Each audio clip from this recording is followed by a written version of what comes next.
And we are live, Business and Buckets fans, episode 47. We almost to 50. We almost there. Well, we got a stacked show today. Obviously, it's at the heart of football season, NFL, college football. We'll be talking a little bit further about UFC 266, what's in store for this fight night this weekend, plus MLB action as playoffs are at the doorstep. But before we talk sports, we're talking Fueled Supplements, the one and only sponsor here at Business and Buckets. I don't know about you guys, but being sore after workouts is something I don't look forward to, especially when I'm getting back into my routine. That's why I'm thankful for my family over at Fueled Supplements for supplying me with all the essential products to combat muscle soreness, increasing recovery time so I can get back into the gym faster feeling great. I absolutely love their essential amino acid BCA hydration formula called Comeback.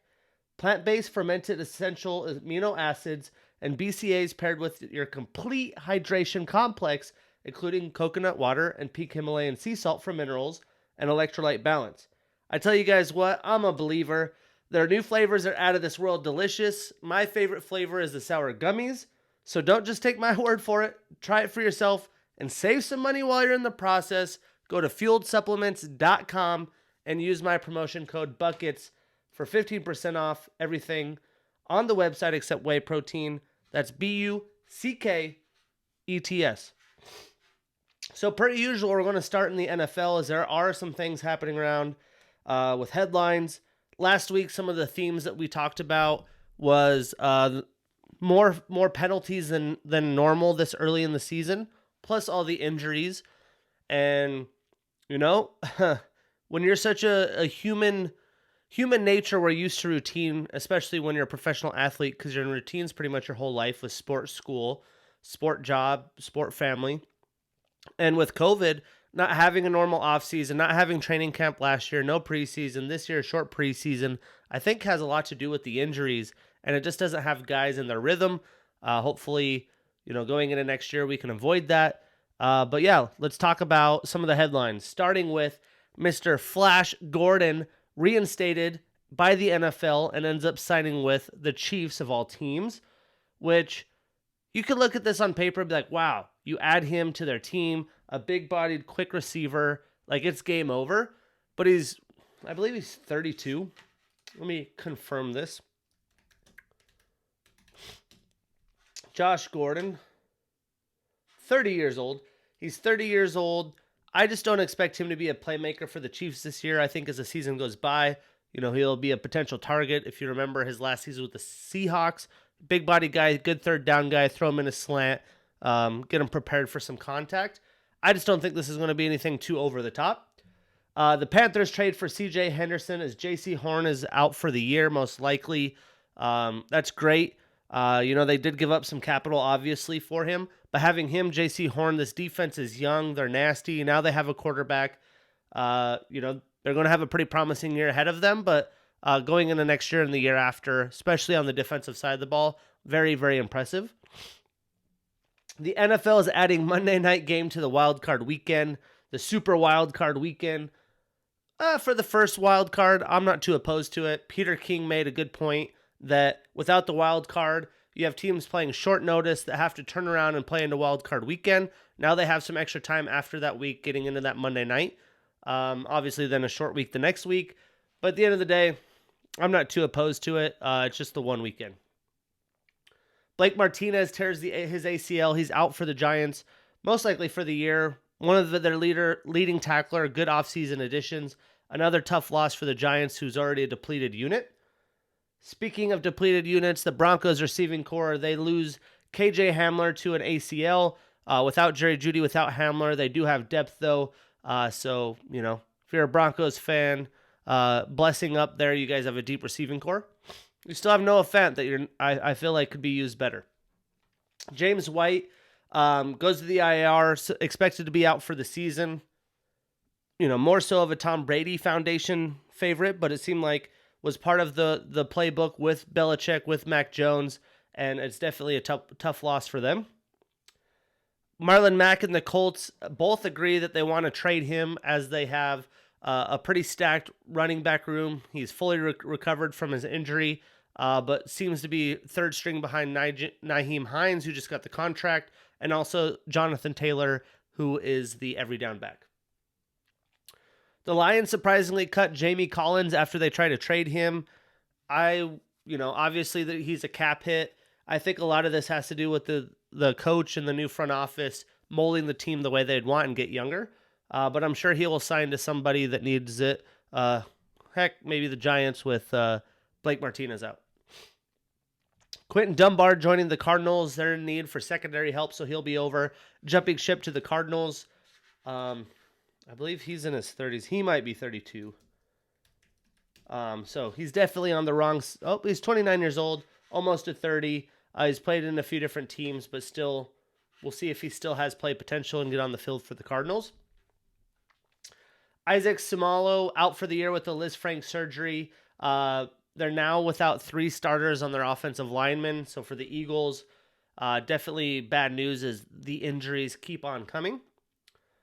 Richard Sherman is coming back to the NFL, and he's signing with the defending Super Bowl champion Tampa Bay Buccaneers as they lose another corner last week. Not too surprising. It was rumored that he was going to visit them. Good to see him back. We'll see how he can perform as the Bucs definitely need some help in the secondary. Speaking of older vets coming back, Gerald McCoy, who came back, signed with the Raiders, test positive for PEDs as he's already out with an injury. So when he comes back, that's a 6-game suspension. I highly doubt he plays this year. And at this point, I highly doubt he plays again in his NFL career. I mean, how old is he? He's got to be in his 30s, right? 33, yeah. Definitely on the wrong side of 30. Love me some Gerald McCoy. That's tough. I just don't see him coming back from that. The Bears leaving Soldier Field most likely with a new purchase in Arlington Heights as the Bears look to adjust their stadium as Soldier Field is quite old. Wonder if I could find out what year their first game was. 1924. So yeah, that's been there for quite a while. It can make sense they're looking for a new setup. I watched A Football Life as a Steelers fan with James Harrison. Had to give some time on that. Debo, the mean mugging son of a gun, the undrafted Steeler, the guy who got cut by the team 3 times and only got a starting opportunity because Joey Porter got kicked off the field before the game against the Bengals one year because of the beef on the sidelines and some actions that were done. Insert James Harrison. Joey Porter becomes dispensable. Ends up coming back as a coach. James Harrison becomes a Super Bowl, icon with the 90-yard, however far, pick 6 that he had all the way back against Arizona, and just lots of good memories. I have a James Harrison jersey. He exemplifies a premier edge rusher and just the Debo figure that he was nicknamed for. So great NFL Football Life. If you guys like watching those, highly recommend. It was fun. I also watched this Disney Plus movie called Safety about a Clemson player who was dealing with his mother, being in rehab for drugs, raising his brother, having to deal with football, getting an apartment, managing his brother and all this, and going up against the NCAA. Now players can get paid, so it's just a whole nother world. Really cool documentary. I can't believe I never heard of the story before. Guess it's not a documentary. Inspired movie. So check it out on Disney Plus. It's a good watch, hour and a half or so. And how about just the setup of the new SoFi Stadium, obviously Allegiant in Vegas. It's just really cool to see these new stadiums are, a lot like Soldier Field 1924. It's just a big bowl of seats. It's iconic. It's historic. It's really cool. But these new stadiums are shows, man. You're getting these augmented reality animals now. Pretty soon there'll be concerts. There's clubs in the end zone. It's definitely an attraction for myself, and it just seems like it's just a big attraction through and through. Definitely have to catch myself in those stadiums. But just thought I'd bring that up because the shit's crazy. You see the superstars, the celebs, obviously the first year, but definitely a sight to be seen for sure. But let's talk week 3 games, preview this upcoming week, and I will talk about my contenders and pretenders. We'll start with last week's action. Thursday night game, not quite as good as the Giants, the football Giants, and the Washington football team the week before, as the Panthers handle business against the Texans. I bet first score touchdown, Sam Darnold, so thank you, Money in the Bank. But it was a good game. I mean, as good as a game as the Panthers and Texans could have on a Thursday. The Texans played tough for a while. Really, the story was, can Sam Darnold continue his trend? He goes 23 for 34, 304 yards, and a 95.7 rating. So looking good in this game, although no touchdowns besides his rushing touchdown. I actually had 2 rushing touchdowns. Davis Mills, 19 for 28, 168 yards and a touchdown. On the other side, how is this new rookie from Stanford going to perform with Tyrod Taylor out? He gets a 95.5 rating against a pretty, scrummy Carolina defense, so decent performance. Absolutely no running game for the Texans as they have 42 yards, led by Mark Ingram, 6 carries for 21 yards. And then Christian McCaffrey goes out with the hamstring. Insert Chuba Hubbard. He gets 11 carries for 52 yards, a 4.7 average. And then the main man, DJ Moore. The main man, Brandon Cooks. Both receivers. DJ gets 8 for 126. Brandon Cooks gets 9 for 112. Both guys show out and put on a show as Houston's on the field for a majority of the game. Zach Cunningham gets 14 tackles. Christian Kirksey with 10. But, pretty clean game. I expected there would be some turnovers. There wasn't. Carolina outpossessed the Texans by 11 minutes. Not too much to see here. The Texans look like a little bit tougher competition than I expected at the beginning of the year, but still nothing too crazy. But they're battling. It's the NFL. No one gets blown out any given Sunday. So Sunday morning, we do have Washington football team again versus the Bills, which the Bills were, majority of what I saw at least, Super Bowl favorites for most. And obviously the Pittsburgh Steelers beating them at home week 1 raised questions. So, hey, can Josh Allen get back on track? Well, he goes 32 for 43, back to his high passing numbers, 358 yards, 4 touches against a supposed really solid D. He came in, did so well. Mitch Trubisky did have a pass attempt for a yard, but Josh Allen finishes with 129.8 rating.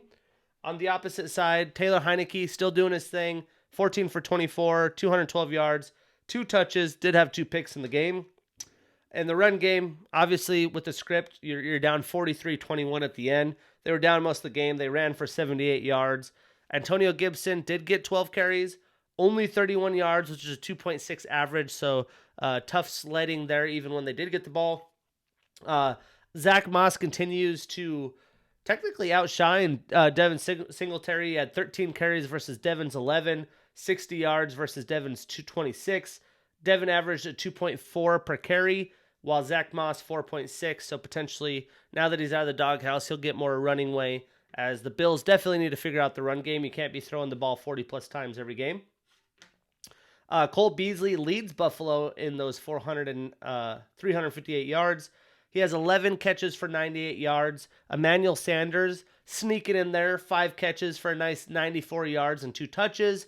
And Stephon Diggs not putting up the gaudy numbers like last year, 6 catches for 62 yards. Antonio Gibson did lead Washington receiving with a pass out of the backfield. He goes 73 yards for a touchdown on that one reception. On the defensive side of the ball, obviously Washington had the defense on the field for a while. Cole Holcomb with 15 tackles, Kendall Fuller with 10, and then Buffalo outpossessed Washington football team by 11 minutes. Buffalo goes 9 of 15 on third down, while Washington and Nasty 2 for 11. You got to be able to convert to keep those drives going. So let's move over to Bears to Browns.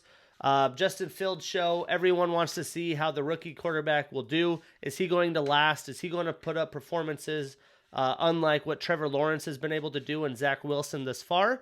Well, not necessarily, but they are competitive. They do play decent games.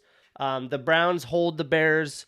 The Bears hold the Browns to under 30 points, is 26-6. But the offensive script for the Bears, there's been lots of, negative feedback to Nagy in his script as Justin Fields goes 6 of 20 for 68 yards and David Montgomery gets 10 carries for 34 yards. So offensively, there was absolutely nothing to be had. You would think it would all be about turnovers if that's the case, but there was no turnovers in this game.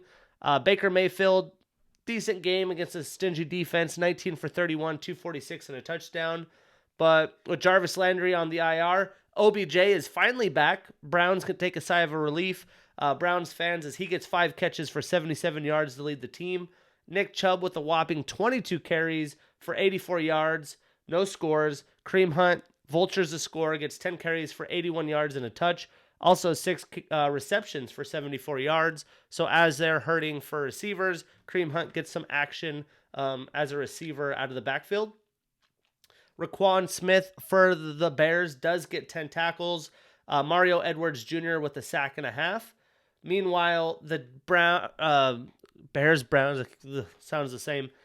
The Browns defensive line just straight up eats in this game. Myles Garrett with 4.5 sacks. Jadeveon Clowney with 2 sacks. And yeah, Justin Fields, welcome to the NFL, my man. Tough loss, 26-6. I do expect him to rebound. I don't think he was set up for success. Is it fully Nagy's fault? Probably not. But if you were to give it blame, you got to give him blame. I'd be surprised if he makes it through the season. And as he has said, as long as Dalton's healthy, which I believe he had a limited practice today, he is the starter for the Bears. So we'll definitely track this story as the season progresses. But it's going to be interesting to see where Nagy's job lies before the end of the year. Then we have Ravens-Lions. The Lions somehow find a way to lose this game. Team statistics, the Ravens were 1 of 10 on third down. The Lions only 3 of 10. But total yards, the Lions were out-yarded 285 to 387. And they ended up having a clean game with no turnovers while the Ravens turned the ball over once. Passing-wise, Lamar, pretty Lamar-ish line, 16 for 31, 287 yards, a touchdown and a pick, but he led the team with running 7 carries, 58 yards. Mark Andrews shows up finally offensively for the Ravens. He gets 5 catches for 109 yards. Sammy Watkins still doing his thing, 4 for 68. But for the Lions offense, Jared Goff, pretty clean game, pretty Goff-like numbers, 22 for 30, 217 yards. DeAndre Swift leads the backfield with 14 carries for 47 and a touchdown. But their receiving core was led by Khalif Raymond, 6 catches for 68 yards. Who the hell is Khalif Raymond? Well, he is a receiver from Holy Cross in his 5th season, so he's been around the block. He's played, I don't know why it won't pull me up, with the Titans and the Giants as well. He gets his moment to shine a little bit. TJ Hawkinson, I don't get it. 2 catches for 10 yards. Jamal Williams and DeAndre Swift combined for 26 carries. So that is a pretty good script against a tough defense. My call last week was for the Lions to run the ball more. But yeah, I mean, all the way down to the end, the historic moment here, Justin Tucker, a 66-yard field goal. They say, fuck it, why not? Justin Tucker's leg should be in the Hall of Fame. It goes, hits the crossbar, bounces up, and I think the game's over. As a Steelers fan, we lose to the Bengals. This would be a great loss for the AFC North, and it falls through somehow. Crazy celebration, and Lions just keep finding ways to lose the game as they led that the whole way. So let's talk about a nice divisional game. We have Colts versus the Titans. I had picked the Titans here. Carson Wentz was a question all week long with his double sprained ankles, not one sprained ankle, 2 of them bad boys. So you'd think he'd not be that mobile. He did have 37 attempts. He goes 19 for 37, 194 yards, no interceptions, which to me is a little bit of a surprise. On the opposite end, Tannehill, pretty similar line, 18 for 27, 197, 3 touchdowns, does have 2 picks. They still find a way to win the game. Statistically, you'd probably be a little shocked. Total yards, the Titans did have 100 total more yards, but they did turn the ball over 3 more times than the Colts. They did outpossess the Colts by 9 minutes. Both pretty poor third down conversion percentage. The Colts go 3 of 12, while the Titans go 6 of 12. On the running game, you'd imagine for the Titans to win a game, Derrick Henry has to be moving. Well, he gets 28 carries for 113 yards. That's a 4 yard per rush average. And then on the opposite side, Jonathan Taylor only gets 10, does pick up 64 yards. Pittman shows he wasn't a one-game wonder with Carson Wentz. He gets 6 catches for 68 yards to lead the Colts on the receiving side. Meanwhile, Nick Westbrook-Ikhine for Tennessee is the leading receiver. This is his second season out of Indiana, so potentially a name to keep your eye on. Julian Blackmon for the Colts with 11 tackles, while Ola Adini had a sack and a half, ex-Steeler. He didn't quite make the team with the outside edge rushing depth. Well, now they're out without TJ. They're without Highsmith right now. So potentially could have used him. I think Jameer Jones, who they just cut, beat him out. But he gets in a sack and a half for them. And then the fun AFC West battle. You have Chiefs. You have Chargers. You have Justin Herbert versus Pat Mahomes. The shit that everybody wants to see. And the Chargers find a way to win. You know, I picked the Chiefs. I still feel, even though the Chiefs are 1-2, they're my Super Bowl favorite. I mean, how often can you as a team turn the ball over 4 times, still put up 437 yards, and outpossess the team that you lose to?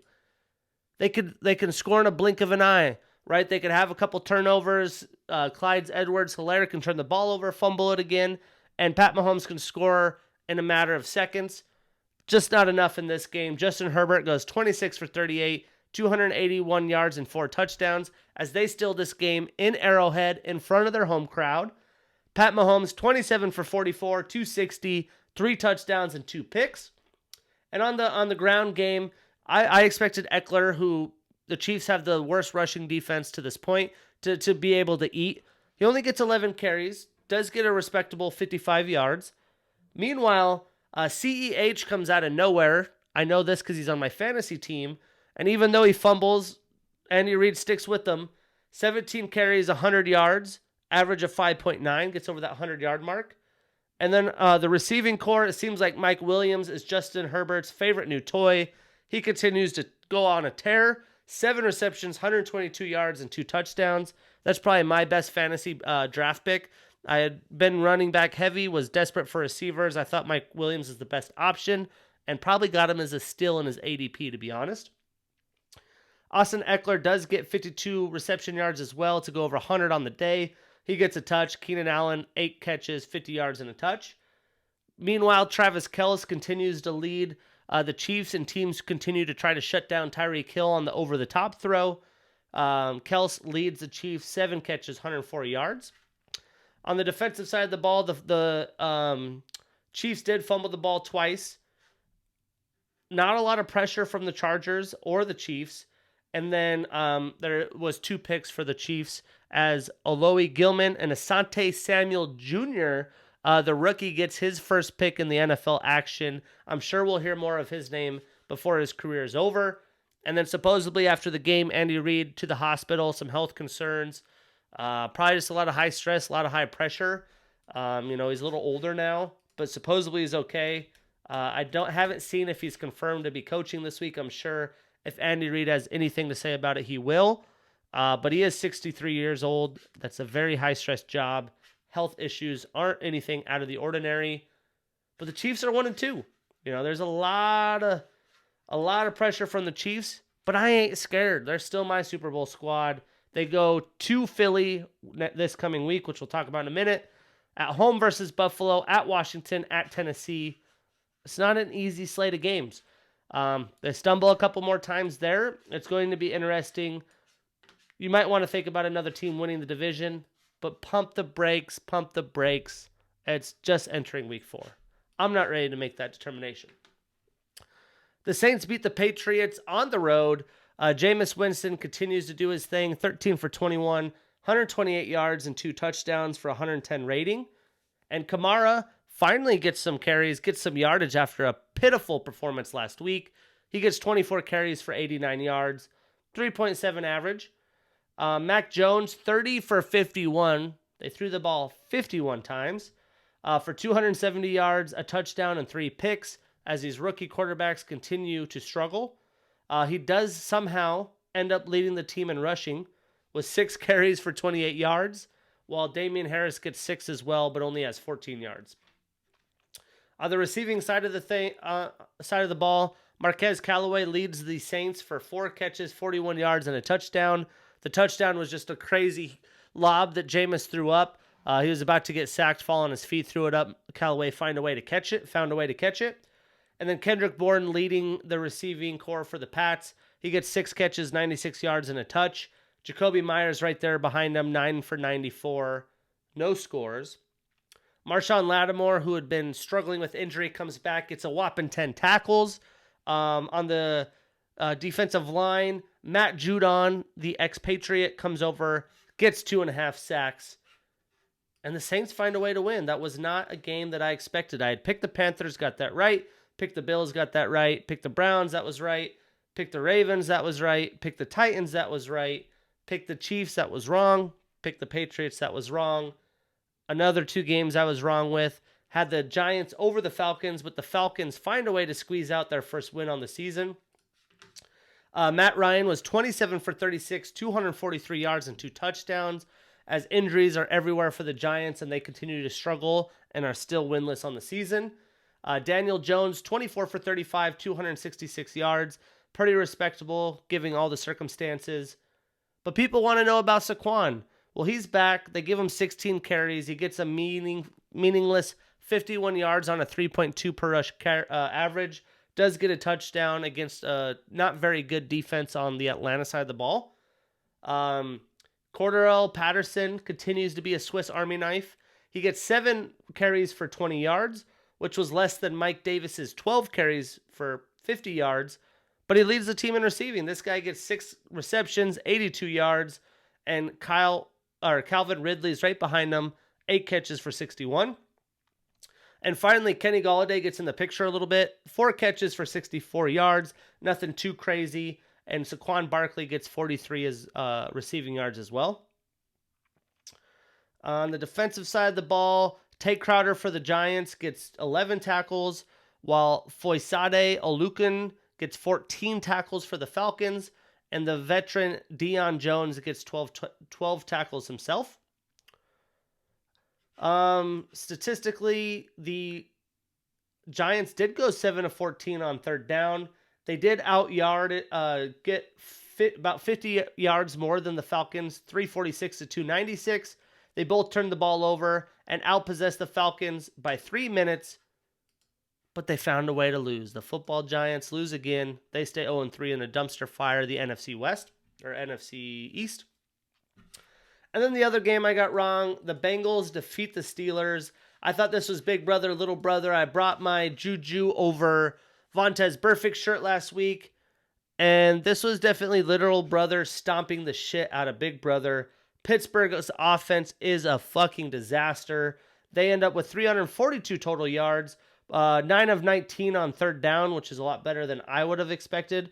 And they outpossessed the Bengals by 11 minutes, but they do turn the ball over 2 times to the Bengals 1, and really just find a way to get any offense going besides short dumps to Najee Harris, as he gets an insane 19 targets. Did have some drops, which is not acceptable, but 14 catches for 102 yards, and a measly 14 carries for 40 on the ground for a 2.9 average to lead the Steelers in receiving. Chase Claypool does have 9 for 96. If anything, I'm noticing the Steelers are doing 50-50 balls to him on the outside. He either catches it or it turns into a PI, which gives them good yardage. Joe Burrow has a pretty decent game, 14 of 18, 172 yards, 3 tutties, and a sack. Joe Mixon continues to roll, 18 carries for 90 yards. And Jamar Chase leads the Bengals in receiving, 4 catches for 65 yards and 2 touchdowns. On the defense, the Steelers lose their streak for consecutive games with the sack, I believe at 65. They do not find a way to pressure Joe Burrow, without TJ Watt, without Alex Highsmith, without a lot of people on the defensive side of the ball, Stephon Tuitt as well, who's hopefully off the IR soon. But Logan Wilson, I hate that it was against the Steelers. I gave him props last week. This guy says it's not enough. He goes out there and gets 2 picks. One, Ben, what the fuck were you doing? He rolled out. He was right there. It's like he didn't see him, threw it right to him. And 14 tackles, 6 of them being solo. Logan Wilson, baby. Watch out. He's deserving to be in the NFL. I believe he was a 3rd-round pick. Cardinals, pretty ugly to start, but find a way to blow out Jacksonville 31-19. Kyler continues his MVP-like season, 28 for 34, 316 yards, no touchdowns in the air, and does have a pick. James Conner leads all running backs for Arizona. Him and Chase both have 11 carries. Conner gets 43 yards while Chase has 26 yards. Conner has 2 touchdowns, and obviously Kyler Murray, even though he doesn't throw for one, gets one on the ground. The surprising name to lead the receiving corps, though, as Hopkins dealing with injuries, A.J. Green, the old man himself. How old is this man? He is 33 years old. He goes over 100. He gets 112 yards. And Christian Kirk, 7 catches, 104 yards, as he's over 100 as well. For the terrible Jacksonville Jaguars offense, Sunshine, Trevor Lawrence, 22 for 34, 219 yards, a touchdown, and 2 picks. One of them being a flea flicker shit show of a play call. Urban Meyer and team, I have no idea what their thoughts were there. At the start of the game, when they did have the lead, they gave James Robinson the ball. Finally, it's a surprise. He gets 18 carries, 88 yards, and a touchdown, which is a 5.9 per rush average. And Marvin Jones leads their receiving corps, 6 catches, 62 yards. Meanwhile, Jordan Hicks, the quick linebackers all over the field, he gets 12 tackles. Miles Jack gets 10 himself. But yeah, Jacksonville turns the ball over 4 times, 2 picks, 2 fumbles. They go 2 for 11 on third, even though Arizona goes 1 of 9. And they get out yarded by 40 yards. They are 0-3. The Cardinals, 3-0, undefeated. Kind of a snoozer of a game here. We have the Broncos 26-0 over the Jets. I mean, Zach Wilson, man, I knew he was going to be in for a rookie season if they were going to automatically start him, which that's the Jets. 19 of 35, 160 yards, and 2 picks for a rating of 42. He's sacked 5 times. There's obviously no running game. They only get 43 yards. Corey Davis leads the team in receptions, 5 for 41 yards. Yeah, I mean, that offense is a fucking shit show. Their linemen are hurt. It's a mess. It's not set up to have a quarterback go in there and be successful. Look at Sam Darnold. Well, Teddy Bridgewater, he's moving the ball. He goes 19 of 25, good percentage there, 235 yards. And Melvin Gordon and Javonte Williams continue to get double-digit carries. Gordon had 18 for 60 yards and a touch, while Javonte has 12 for 29 and a touch. And Tim Patrick leads the team in receiving yards, 5 catches, 98 yards.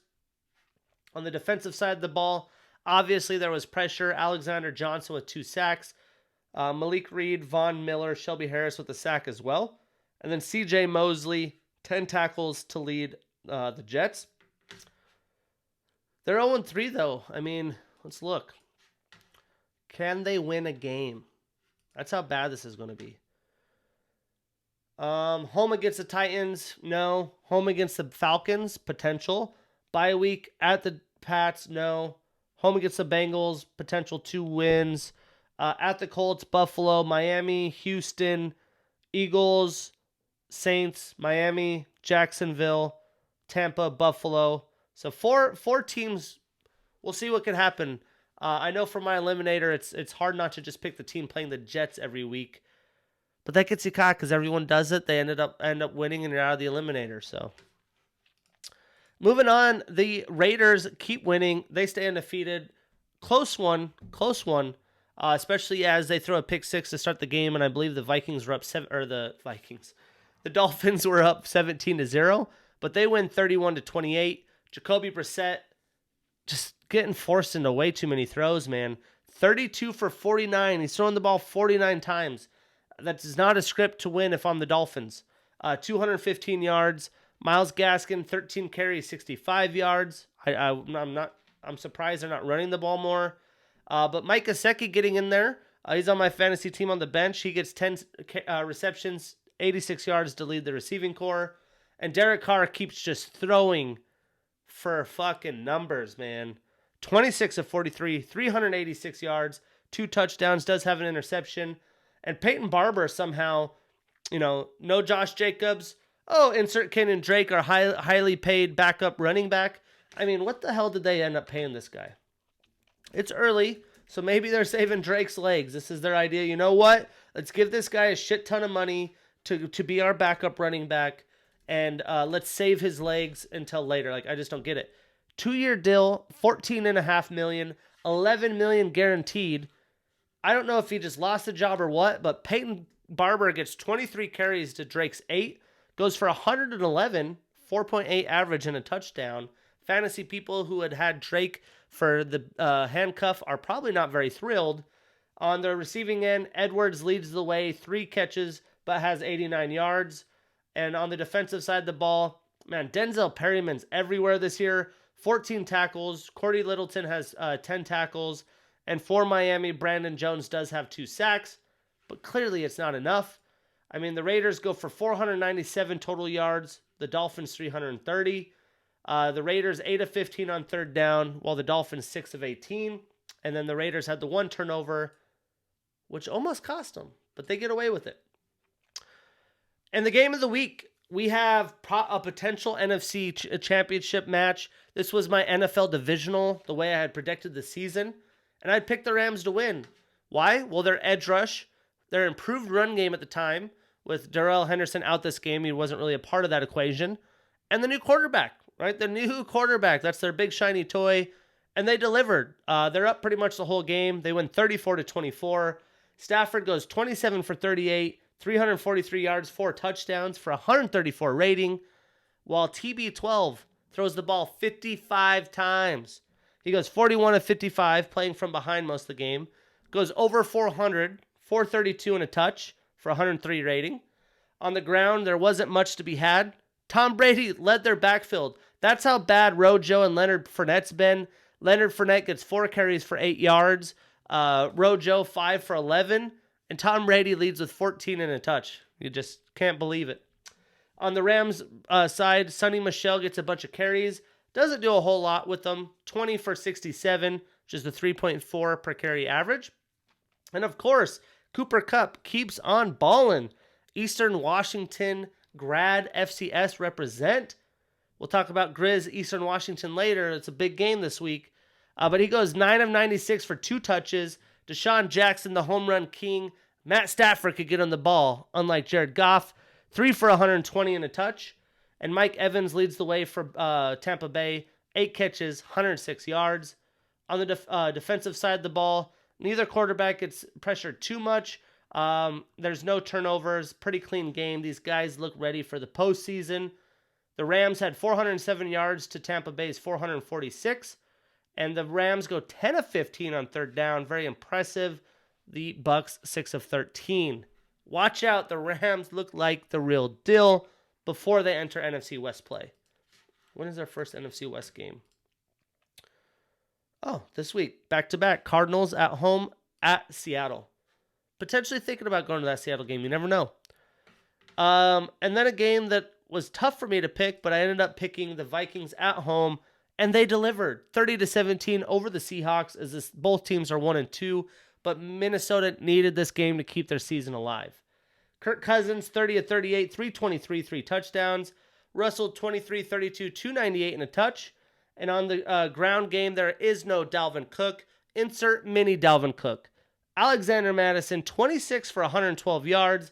Also gets 6 receptions for 59 yards as he goes for 170 total yards on the day. And Chris Carson has 12 carries for 80 yards and a touchdown for a respectable 6.7 per rush average. And Tyler Lockett goes down early. Seems to be not as serious as it looked. DK Metcalf leads the way, 107 yards on 6 catches and a touchdown. Justin Jefferson, He's doing the greedy, 9 for 118 yards and a touch.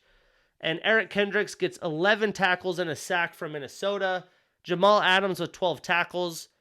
When you see a guy in the secondary getting that many tackles, I do respect Jamal's game. I do know he's physical, but that usually says that they're getting beat somewhere in the cushion. He's having to tackle a bunch of receivers catching balls.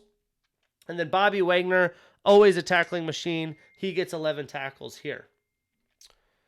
The Vikings do go for 453 yards on that very porous Seattle Seahawks defense. They convert 9 of 14 on third down, while the Seahawks struggle 3 of 8. And no turnovers in this game, but Minnesota outpossessed the Seahawks by 11 minutes, which set us up for some Sunday night football. The Packers 30, the Niners 28. I got this game wrong. I thought 49ers would win at home, and I am just not a big fan of the Packers defense. Well, Jimmy G has a Jimmy G-like game, 25 for 40, 257, 2 touches and a pick. And Aaron Rodgers just looked effortless out there. 23 of 33, 261, and 2 touchdowns.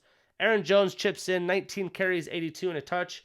While the Niners' run game is a mess, all the injuries, they get 67 yards, led by the rookie in his first start, 10 carries for 31 and a touch. But with all the running back injuries, they give Brandon Ayuk a carry, George Kittle a carry, Kyle Juszczyk, the fullback, gets 5, Trey Lance gets 1, Debo gets 2. So they were trying to mix in interesting play calls to get some ground game going, and it didn't quite cut it. And obviously leading the show for the 49ers, George Kittle, 7 catches, 92 yards. And Devontae Adams, my number 1 pick in fantasy, 12 for 132 and a touch. I definitely needed that this week, and so did the Pack. Azeez Al-Shaair had 10 tackles for the Niners, while Devondre Campbell has 12 for the Pack. And yeah, great game. That to me shows the Packers could win some big games, especially on the road. And the Niners are going to have some things to work through, hopefully some health in the backfield to get them to where they need, as I had them predicted in the Super Bowl this year. And then Monday night, a good divisional game here. It's usually a really close divisional game. Well, the Cowboys showed supreme at home. All the stars in Dallas. They go 41-21 over the Eagles. As expected, Jalen Hurts, I'm just not a huge fan. I don't think he's a true NFL franchise quarterback. He goes 25 of 39, 326, 2 touchdowns, 2 picks for 86 yards, or 86 rating. The running game wasn't very existent. Jalen Hurts led with 9 carries for 35 yards, while Miles Sanders only gets 2 for 27. Granted, they were playing behind as the Cowboys had a huge drive to start the game, almost got a turnover for a touchdown. The Eagles, 7 of their 21 points did come off a touchdown defensively. Zeke looks pretty Zeke-y. He goes 17 for 95, 2 touchdowns, 5.6 per carry. But how about Tony Pollard, man? He just looks explosive. You got to give him carries as well. 11 for 60, 5.5 average. What a dynamic duo they have in store. And Dalton Schultz ends up leading the way. Cooper only gets 26 receiving yards. CeeDee Lamb, 66. Schultz gets 6 catches, 80 yards, and 2 touchdowns. While Dallas Goedert, the other tight end, opposite team, leads the Eagles 2 for 66. On the defensive side of the ball, being on the field most of the game, Anthony Harris had 14 tackles. Alex Singleton, another FCS representer, out of the all but enjoyable Montana State Bobcats, gets 10 tackles. And Javon Hargrave, ex-Steeler, definitely carving his way out. He gets 2 sacks and 6 tackles. And Trayvon Diggs and Anthony Brown gets interceptions, as Trayvon Diggs gets his pick for his 3rd week in the row. He's rolling in the secondary for the boys. So what the hell do we got week 4? Well, Thursday night, I don't know who picks these games or what the idea here is. Obviously, Sunday and Monday night probably have first pick. But you're going to tell me we're going to get Giants-Washington. Ended up being a doozy. Panthers-Texans. And now we get Jacksonville Jaguars visiting the Bengals. Yeah, I mean, if these guys had teams around them, maybe Joe Burrow, Trevor Lawrence, that's fun, the top picks from previous years. But it's a shocker. I'm definitely going to take the Bengals at home. The Jaguars are just a fucking mess, and the Bengals find ways to win behind Mr. Joe Burrow. That's going to be fun. Let's look at the Jaguars. So I was knocking the Jets. Can they get a win? How about the Jags? At Cincinnati, it's feasible. Not going to say it's not possible. Not going to give them wins at Tennessee, Miami, bye week. Seattle, Buffalo, Indy, 49ers, Atlanta. That's 2 potential wins. Rams, Titans, Texans, Jets. So, yeah, they have 4 as well. But, yeah, I might be surprised if Urban Meyer makes it out of this son of a gun this season. The Washington football team Sunday morning travel to Atlanta to the Mercedes-Benz Dome to take on the Falcons. Both teams 1-2, both teams very hungry. I think Washington's going to find a way to win this game, even though their defense has been a lot less amazing than I expected. I expected them to be a top 3 unit this year. Let's see if I could find defensive rankings. Let's see if they have defense rankings, PFF. They can't be up there They're 4th to the bottom. They're ranked 27th. That's tough. We'll see what they can do against Atlanta. I'm going to take them on the road. We have the Texans visiting the Bills. I bet you the Texans play them tougher than we think. The spread's 16. I would probably not take the Bills to cover, but they will handle business and beat the Texans. The Bears host the Lions, divisional game. Justin Fields, can we get some help? Can the Lions get a win? This is going to be a shit show of a game. Bears favored by 3. I'm going to take the Bears. Cowboys hosting the Panthers. This is going to be a blast of a game. Cowboys 2-1, Panthers 3-0. I am going to take Dallas at home, though. I think that offense behind Dak Prescott keeps rolling against the young defense. They did just trade for C.J. Henderson. I don't know if he's going to play right away or what. I assume they have to have him there. But the Cowboys receivers are going to take advantage. The Dolphins hosting the Colts. With just the injuries, it's hard to take the Colts. It's hard to take the Dolphins with Jacoby Brissett. I'm going to take the Colts on the road to get the victory and get their first win of the season. I have the Vikings hosting the Browns. This is another tough draw for the Vikings. What a tough schedule for them. Very too close defeats to start the season. They end up getting a win. They lost to the Bengals on the road in overtime. They lost to the Cardinals, and then they beat the Seahawks. I'm going to have them taking on the Browns. I think they're going to beat the Browns. I'm going to take them. They're a 2-point. The Browns are a 2-point favorite. So if anything, you could bet the spread. But I think this is going to be a fun game. Very defining game for the Vikings. They go 1-3. It's going to be tough sledding. So I'm going to take the Vikings at home. We have Saints hosting the Giants. Oh, another shit show of a game. I think Jameis Winston gets enough done against that very defeated defensive unit for the Giants. The Giants go 0-4. That might be another coaching job on the line. We have the Jets hosting the Titans. I give 0 credit for the Jets. I don't need to break them down. I think the Titans get this win on the road. Eagles hosting the Chiefs. Both teams 1-2. I think the Chiefs are going to have quite a coming out party with all the injuries on the defensive side of the ball for Philly, and I don't believe the Jalen Hurts-led offense is going to be able to keep up the scoring, even if the Chiefs are messy again for another week. The NFC West starts to begin. The Rams take on the Cardinals, and the Niners take on the Seahawks. I'm taking both home teams as we have a battle of undefeateds this afternoon on Fox. It's going to be a blast of a game. Matt Stafford, Kyler Murray. I like the Rams defense as the defining piece in this game. Home field in SoFi. Is it really home field in SoFi? I heard it was loud for them last week, so I'm not sure. But I'm going to take the Rams. The Rams are favored by 4.5. I think they'll probably cover in this game as well. That's going to be a game of the week.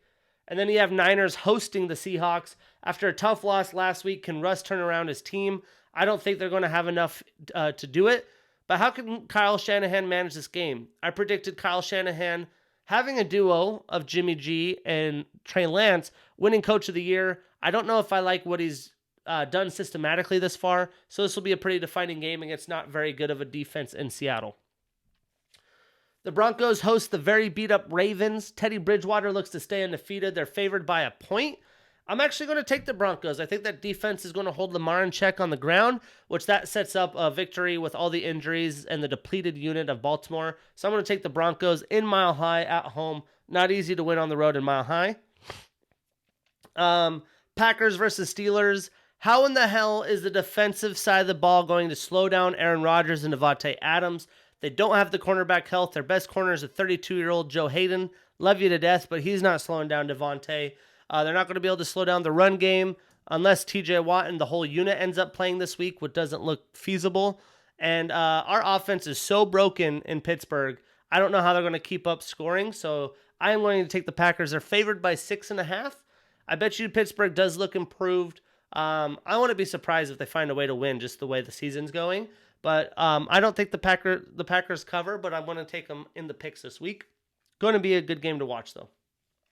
I will be in Seattle this weekend at T-Mobile watching the Angels Seattle Mariners final season. So I'll be streaming this in the T-Mobile Stadium. And then Sunday night for a reason, all the press, all the glory, TB12 back in Foxborough for the first time. The Bucks are favored by 7. I think they're going to blow the doors out. I think Tom Brady wants blood. They asked about, how are you going to feel? Is there going to be emotions involved? He said, no, this is business. He's got that mentality. He can't be undefeated. They're 2-1 already, but that's the mentality he has this year. He has it all on the line. He's about to retire. Why not? He has nothing to lose. That guy's done everything and anything. He's going to find a way to beat Bill Belichick, and I don't think Bill Belichick has the talent to slow that team down. So I'm going to take the Bucks. Sets us up for Monday night, another AFC West game. The young Justin Herbert-led Chargers versus the AFC West leading Raiders, the Vegas Raiders. I'm going to take Herbert in that offense. It's going to be a shootout. I don't think there's a lot of defense involved or played in this game. But yeah, I'm going to go with the Chargers. The Bills are atop the AFC East 2-1. The Bengals tied for the lead, but atop the AFC North. Titans atop the AFC South. Surprising, Broncos, Chargers 3-0. Broncos, Raiders 3-0 leading the AFC West, while the Chiefs are 1-2. I highly doubt that that's the way it ends. Cowboys already up on the NFC East. The Packers up the NFC North, no surprise. The Panthers 3-0 leading the 2-1 Bucks and Saints, while the Rams and Cardinals will be fighting for the lead in the NFC West. That's the way the cookies have crumbled. That's what we have in store this week. Before we talk college football, let's talk contenders. Let's talk pretenders. I'm not talking every team, but some people think some of these teams that I'm talking about in the pretenders have a shot. So we'll start with the contenders. I think it's pretty NFC heavy, but we got the Rams, we got the Bucks, we got the Niners, we got the Bills, we got the Chiefs, and yes, I'm putting the Cowboys in there. If they can stay healthy, they can get their linemen back. That offense has a double duo playoff running back setup with obviously good receivers. They get Gallup back. Dak Prescott continues to play turnover-less ball. They're going to be a tough team to beat. Obviously, the Rams and Bucks are pretty top heavily favored. Chiefs and Bills in the AFC. And then I'm throwing the 49ers in there, even though they've dealt with a lot of injuries. I think they have a great defense, a great schematic and culture that they're going to find a way to win in that tough NFC West. NFC West. My pretenders, the Cardinals, I just don't think they're there. I think they're a year or two away from being there. They're going to be fun. They're going to be splashy. They are 3-0, but we'll see that record start catching up to them once they play the Rams defense. They have to play them twice. The 49ers defense, they have to play them twice. And I'm not too sure if they're a lot better than the Seahawks at this point. I wouldn't be surprised if they split those games. I'm also putting the Seahawks in here as pretenders. That defense isn't going to get the job done. And I think they're an injury or two away from having a lot of problems, a.k.a. also Tyler Lockett. The Packers, I'm going to put in pretenders. That defense is just not scary. It's not scaring anybody. How invested Aaron Rodgers is to this team, I'm still not too sure. I'm going to put the Broncos and Panthers and Raiders as undefeated teams that look promising, but they don't have the units to go. I don't think Teddy Bridgewater, Sam Darnold, or Derek Carr are going to, pole vault teams into true contention. So that's why I have them as pretenders. And then I'm going to put the Chargers in a pretender as well. I like what I've seen this far. They've improved from what I've seen. I think they are a little better than I gave them credit for to start the year. But are they better than the Chiefs? Honestly, by the end of the year, the Chiefs had a messy game last week, but I just don't think they're better. So I'm going to have them as a pretender. Watch out in a year or two, though. The Ravens, injuries, they do have some decent aspects of the team without some of the health. But I just don't believe in Lamar Jackson leading a team to a Super Bowl either.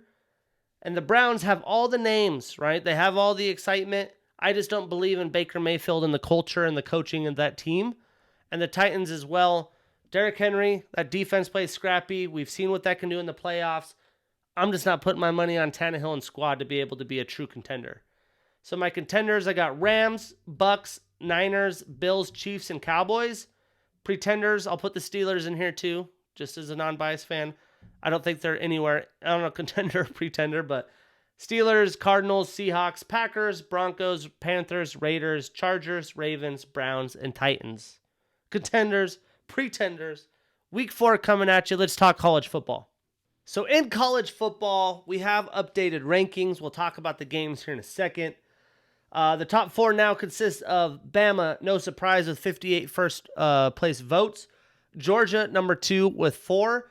Then Oregon stays at 3, and Penn State slides to number 4 after the showing of the Oklahoma Sooners. They put Penn State in at 4. Another Big Ten team, Iowa, stays at 5. Cincinnati 7. Arkansas up 8 spots after the impressive win to number 8. And Notre Dame rounding out the top 10 at 9 with Florida at 10. A big mover outside of that, Texas A&M drops 8 spots. So pretty much they flip-flop with Arkansas as they go down to 15. Oklahoma State enters the rankings undefeated 4-0 at 19. Baylor comes in, 2 Big 12 teams, 4-0 at 21. And then NC State and Wake Forest enter, while Clemson barely stays in the rankings, down 16 spots. After another defeat, they're 2-2, find themselves at 25. Notre Dame really has one last big game, and I believe it's this week, right? Which is this week against Cincinnati. They're at Virginia Tech. They play USC, North Carolina, so they still have some opponents to get through, so it's not done and said that they're going to be undefeated, which will be interesting to see come the end of the season if they are. Outside of that, Michigan at 14, I still think they're a little overrated. Coastal Carolina, 16. Michigan State, 17. Potentially a little underrated. Fresno State, I don't know how they're still 18. They move up 4 spots. I think they're a little overrated. Auburn, 22. I believe they will move back up at the rankings. But we got a lot of season, a lot of football left. So let's talk about what happened last week, week 4. On Friday, this is why, Fresno State, 38-30 over UNLV. Like, come on, man. That if you could barely beat UNLV at home, you don't deserve to be in the top 25, to be frank. Jake Haener, 30 for 42, 378 yards and 5 touchdowns as he continues to ball out. And a lot of his yards goes to Carrick Wheatfall, 5 catches, 115. Jalen Cropper, 10 for 108 and 4 tutties. What a day for Mr. Jalen Cropper. Moving into Saturday morning, Bama continues to roll over Southern Miss. Bryce Young, 20 for 22, 313 and 5 touchdowns. Georgia continues to roll 62-0 over Vanderbilt. Stetson Bennett, 11 for 15, 151 yards and a touchdown. Oregon continues to roll as well. The third-ranked team, 41-19 over a winless Pac-12 Arizona. And Travis Dye leads the way, 5 carries, 92 yards. And then my squad, we had Oklahoma, West Virginia. Oh, where do I begin? The team is undefeated, which sometime the past few years people forget that they've been in the top 5 or the top 4 and made the college playoff. They've lost a game. It's still pretty early, but the defense looks almost like the stronger unit this far, which is wild to say. Heisman frontrunner to start the year, Spencer Rattler. Mixed reviews. I don't think it's looked terrible, but a lot of it's a lot like the Steelers issue, that offensive line. Your offensive line's not good. How can you have a good offense? It doesn't matter who's quarterback. It doesn't matter who's running back. And it just doesn't matter, man.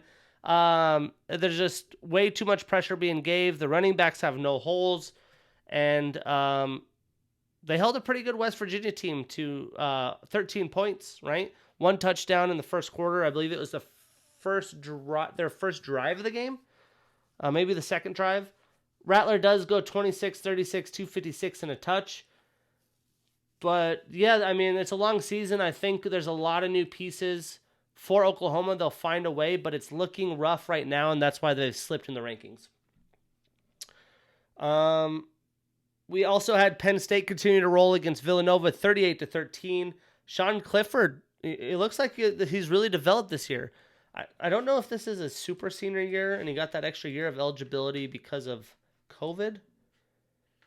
1, 2, 3. He's been a starter 3 years anyway. He's been there 4.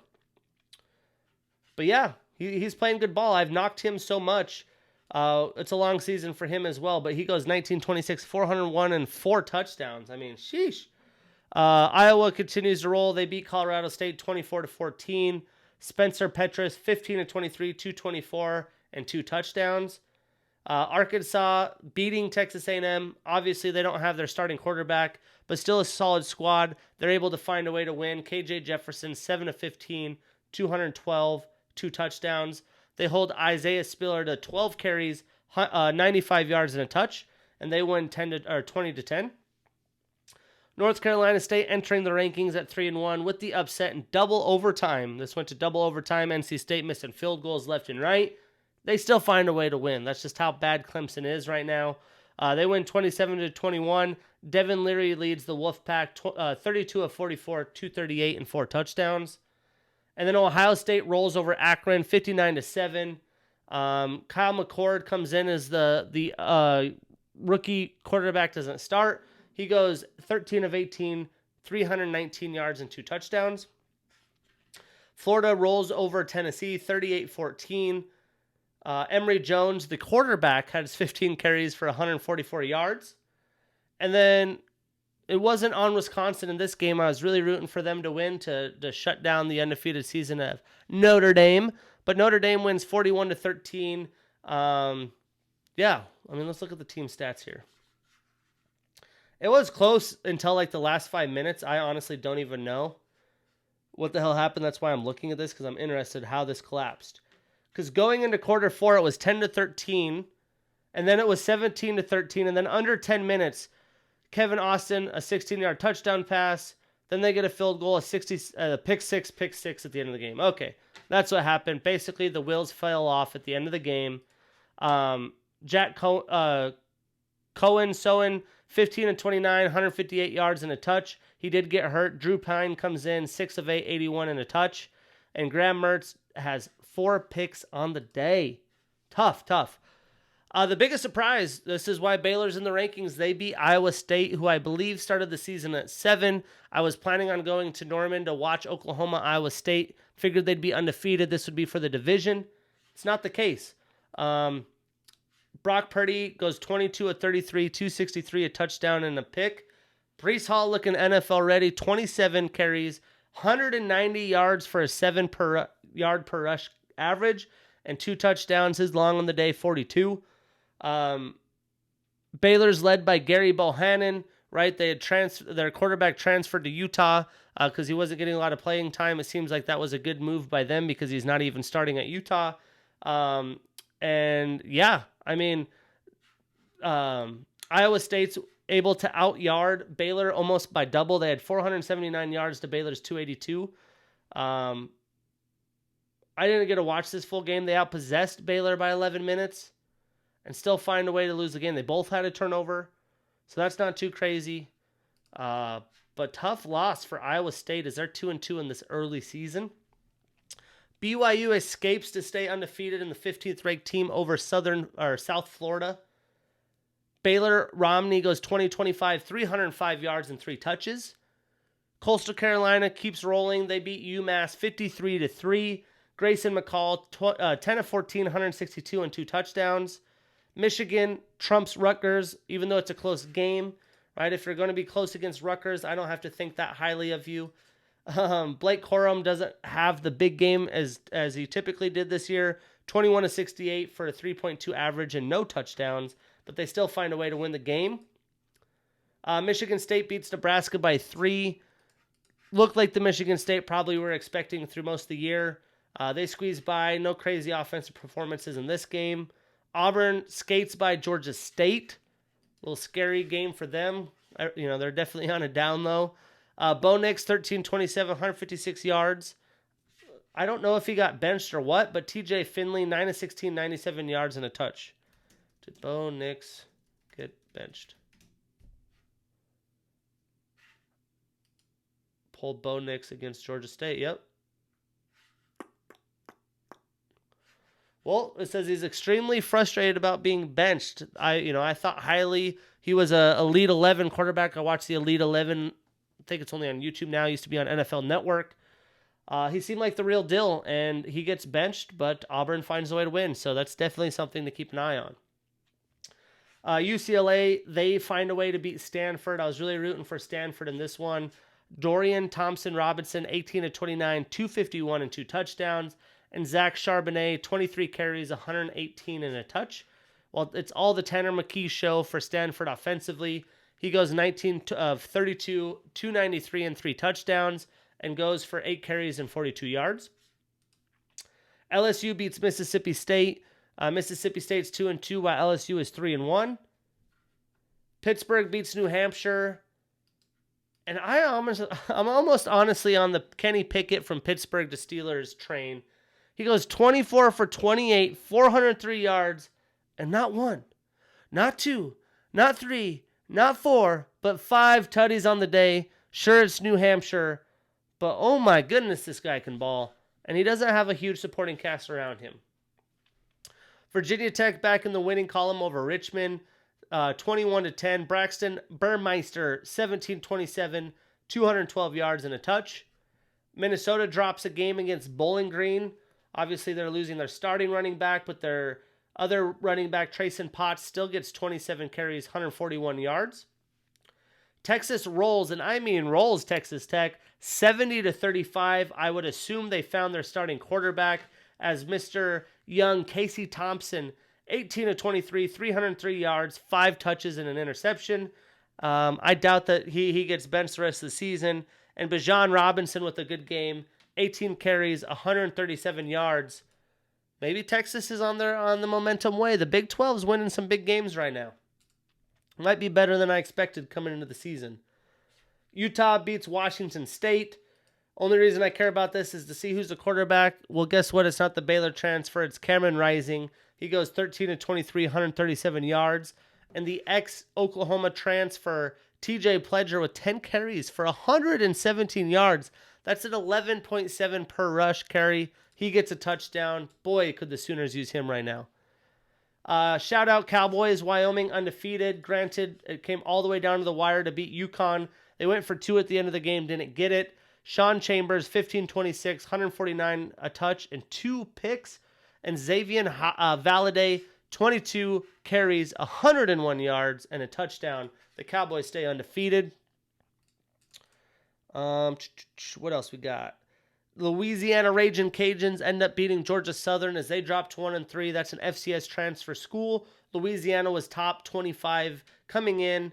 They did lose one game, but they keep finding ways to win. Washington beats Cal in overtime to get another win after a fucking train wreck of a start of the season. And Oregon State beats USC in the nightcap, 45-27.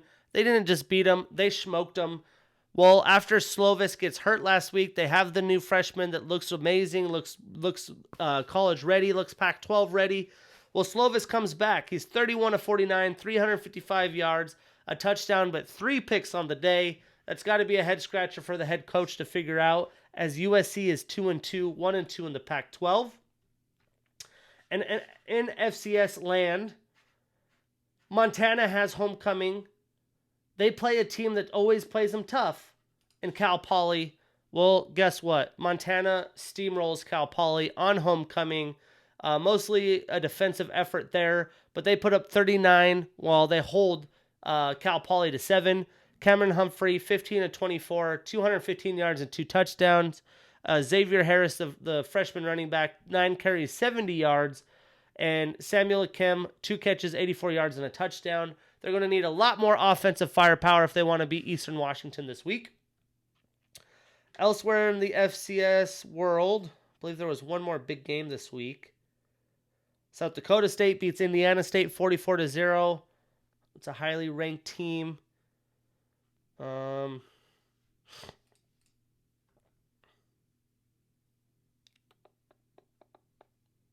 believe there was one more of note. Sam Houston beats Central Arkansas 45-35. They get played close, the number 1 ranked team in FCS. Montana State 30-17 over Portland State. Dang, Isaiah Ifansi, 30 carries, 217 yards and a touch for Montana State. And Lance McCutcheon, 8 carries, 161 yards and a touch. That offense looking to have some weapons. Granted, it was Portland State. Eastern Washington continues to roll 50-21 over Southern Utah. And UC Davis escapes through Weber State 17-14 of 2 big-time ranked teams. Weber State, what a tough schedule. They dropped 1-3, 0-1 in the Big Sky. But they have had to battle through...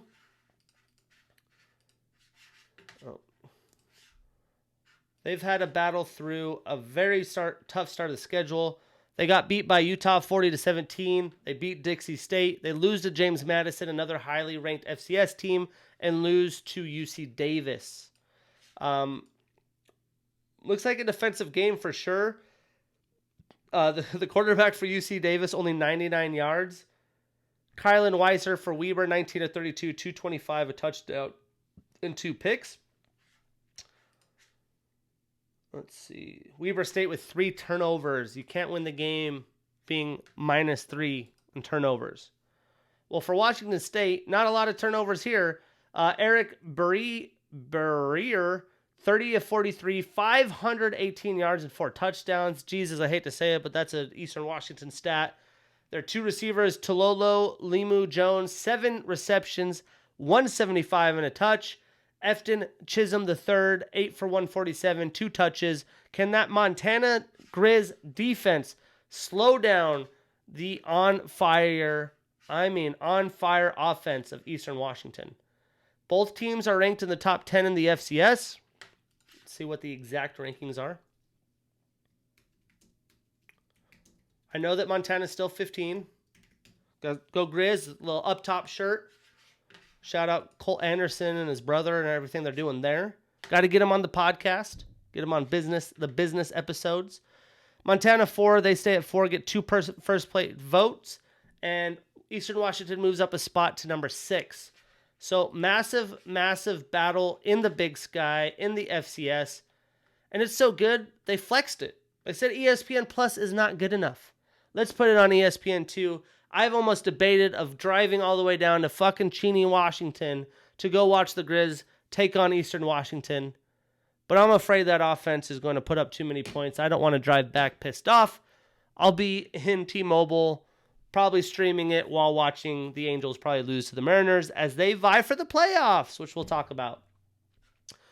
Other important games in FCS. Let's see. Sam Houston 3-0 taking on Stephen Austin. Stephen F. Austin, they're 3-1. That could be an interesting game. James Madison playing New Hampshire, who's 3-1. North Dakota State, an in-state battle of 2 top-ranked FCS teams, North Dakota State and North Dakota. North Dakota does have 1 loss from an FBS school, but that's going to be a big, big game for FCS rankings and for the Grizz. Cross-state action. Never would have thought in my life, even as a Grizz fan, I'd see top 2 teams being North Dakota and fucking North Dakota State. Right? North Dakota State's come up from D3, dominated, came up, FCS dominating. Wouldn't be surprised if they go to FBS. But yeah, that's it in the FCS slate. We got a lot of fun at college football action. I did want to talk about Oklahoma, though, before we talk about the FBS games this week. Like, it's in Norman. Pretty big game. Didn't think West Virginia would play them that tough. and they start booing the team and start shouting, "We want Caleb over Spencer Rattler, the Heisman favorite that hasn't had a train wreck of a season." They're undefeated. Usually they lose a game early in the season. What does that do, right? It messes up. If you bring recruits to the game, that looks poor on you. If you want to have a decent season, you can't bench Spencer. That just destroys his mentality. Then Caleb doesn't work out. You go back to Spencer. Like, come on, guys. I just thought that was crazy that was a loud, like, from everybody chant. They're 4-0. It may not be pretty, but they're 4-0. Until they lose a game, I'm sure that offense will figure it out. Both Steelers, Oklahoma, both my teams. Offensive lines, it's tough to figure out, but we'll see. So let's talk about the big boys, the FBS action. Maryland, sure, they're 4-0. Do I think that high of the Terrapins? Probably not. The Terps, they've beaten West Virginia. They beat Howard, Illinois, and Kent State. They are undefeated, and they will be hosting the number 5 Iowa Hawkeyes. Hey, you never know. Watch out. Saturday morning, starting the day, SEC action.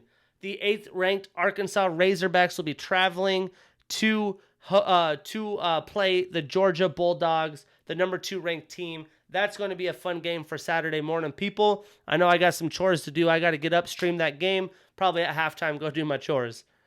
Wisconsin hosts Michigan. Michigan's undefeated. They want to stay high in the rankings. We'll see if Wisconsin can spoil the party. You know, they're 1-2, but it's not like they're a terrible team.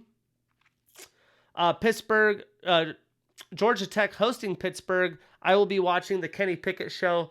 I mean, the guy is 98 of 132, 1,300 yards, and 15 touchdowns. And it's week 5, ladies and gents. I think this guy's ready for the NFL. Thought I saw a fly up there, but it was or a moth, but it's just a scratch in my ceiling from bringing this table in and turning it a big mark in the ceiling. Anyways, we got... Hey, if this is basketball, Duke, North Carolina, watch out. But you'll be tuning in to watch the Sam Howell show as he has been on a roll lately. Texas TCU, we'll see if Texas could keep the winning ways and see if Caleb Thompson is as good as he looked last week. On the road. Cincinnati, Notre Dame, huge game for the college football playoff. Both these teams have an undefeated season. It will be a debate for the college football playoff committee, so I'm sure they're rooting for both of these teams to lose. Someone's got to lose this game, so they're already in a step ahead. I'm going to take Notre Dame at home, though. I'm not that big on Cincinnati. As long as Jack Cohen's healthy, I think they'll get the job done. Alabama plays Ole Miss. Ole Miss is ranked 12? How did I miss that? Dang. Potentially, the Heisman favorite, Matt Corral, playing for Ole Miss. They're going to be on the road and try to stop the Alabama train from Roll Tide on that ass. We'll see if Corral's the real deal and see what Bryce Young's got. This is probably their most competitive game this far for Alabama.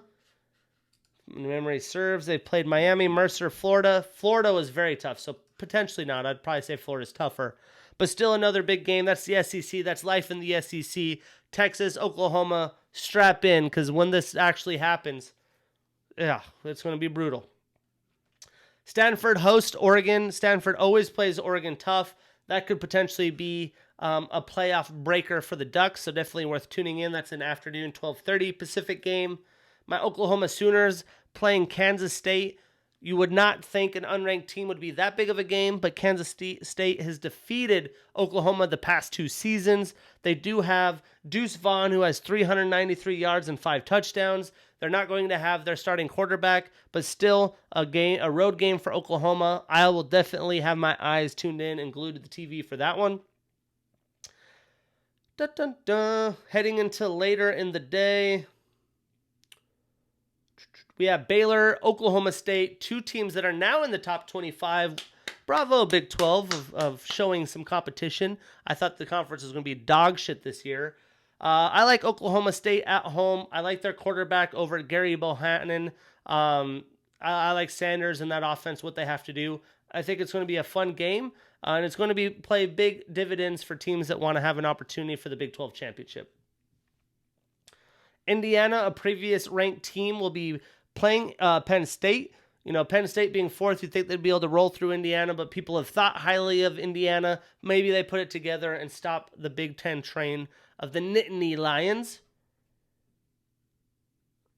LSU plays Auburn. Auburn's still ranked. What happens with Bo Nix? Do we see him? Do we not see him? What happens with LSU? Do they find a way to win out this season? Are they just a shit show like we think they are? I'm going to go with Auburn, and I wouldn't be surprised if we see Bo Nix back.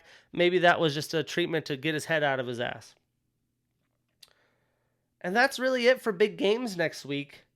Week 5. God damn. Shit, we're almost at episode 50 in this son of a gun. It's football season. I love it. I could just sit there and watch football. It's been raining like a motherfucker here in Seattle. It's going to be like that all fall. I strap in. I just assumed 4 or 5 more months of this shit. So thank God for football. Thank God for football. And thank God for the UFC, because what a card we had. UFC 266. Holy shit. I had a concert that night. I didn't watch them all live. I bought the pay-per-view so I could come back and watch. And thank God did I, because that Volkanovski-Ortega fight of the year in my book, potentially probably last the rest of the year with the way the fight turned out. But let's talk some headlines in the UFC. Then we'll dive into 266 and preview this week's Fight Night card. Well, the GOAT, hands down the GOAT, my favorite fighter, he gets inducted to the Hall of Fame. Jon Jones goes to Vegas, gets a Hall of Fame introduction, and does a little bit of celebration. A celebration goes wild.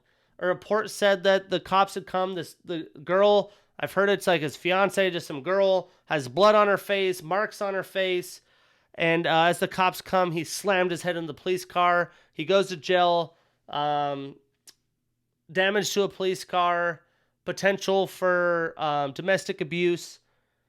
I don't think this is going to hold him back from fighting. He Instagrammed a couple days later, before the report was official, that alcohol is not a friend of his. He is not going to let that into his life.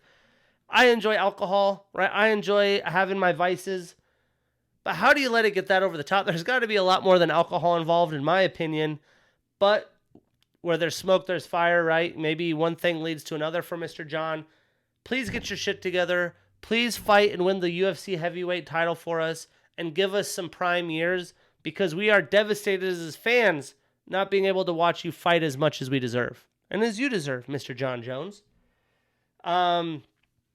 Chris Daukaus, we haven't even talked about his fight. He's already got another fight coming up. This man is moving into the UFC, he's moving in the rankings, and he means business. He wants to stay active. Supposedly not quite official, but most likely official. Will be fighting the Black Beast, Derek Lewis, in January. What a fun banger that's going to be. And the bantamweight, it's hard to have a shitty matchup, but Jose Aldo fighting Rob Font. What a banger alert that's going to be. Cannot wait for that one. Speaking of veterans that are trying to turn things around quickly, Derek Brunson, Jared Cannonier, 2 guys that should have an opportunity to fight for the title, but because the rematch, Usman rematch isn't happening for later, getting another fight will help. Plus, you can make some money because they don't have a lot of career earnings. Well, they said, bro, let's bang it out. The winner takes all, gets the title shot. Derek Brunson versus Jared Cannonier. What a fucking fight that is going to be. Sadly, in the bantamweight division, more issues. Aljamain Sterling out of the Jan rematch. Sandhagen insert in. I think this is going to be a fun fight. This might even be worse of opponent for Mr. Peter Yan than Aljamain. I'm still excited. Still bummer to see. I would like that rematch beef hashed out right away. Kind of annoying. Dan Hooker almost missed his fight because of New Zealand, the politics of government. Izzy went on his YouTube channel and just bitched about New Zealand, and he doesn't want to claim New Zealand. He's moving City Kickboxing out of there because of the bullshit. He had to go to and resort to Twitter, ladies and gentlemen. Good for the UFC fight fans. Hashtag MMA Twitter. He posted, I need help with my visa. The only way I can expedite this, I need to have this by this day or I can't fight. This is a big deal for me, which for him, coming off some losses, a huge fight for him. They finally get him a visa. His opponent's battling the same issues in Russia. He ends up getting it, all because of Twitter, social media. Social media does do something different. It did help us in this instance. Just makes me grateful for being in the U.S. of fucking A. Joe Biden and all. Alexander Pantoja supposedly does not fight or did not get booked to fight Brandon Moreno, and why they put the Figgy trilogy because he had knee surgery that forced him out. So that makes a lot more sense. I was curious to why they just gave Figgy the automatic, three-peat even though he's 0 for 2. But this makes a lot of sense because flyweight, the competition is getting better, but it's like those three above. Askar Askarov must have just got fucked. But those guys are quite a bit above everyone else in my opinion. In the boxing world, did not even know this was an earlier fight. The fight was over at like 6 p.m. Anthony Joshua not only defeated, but by unanimous decision over Alexander Usyk. I'm not that big of a boxing fan to watch a lot of fights. Anthony Joshua is a guy I like to watch. And the guy that beat him looks like a fucking guy that should be in a Rocky movie. He looks mean, he looks crazy, he's undefeated.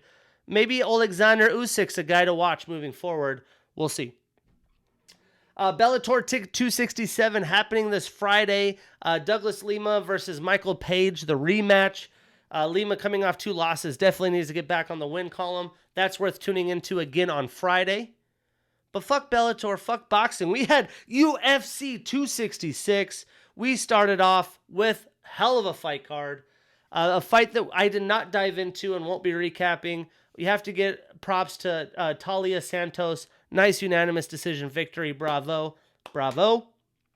But Chris Daukaus, man, leading it off with a second round knockout over Shamil Abdurakhimov. Man, the first round was back and forth. Both men filling each other out. But as the second round moved on, Daukaus' power was clearly evident, and he landed multiple big shots against Shamil.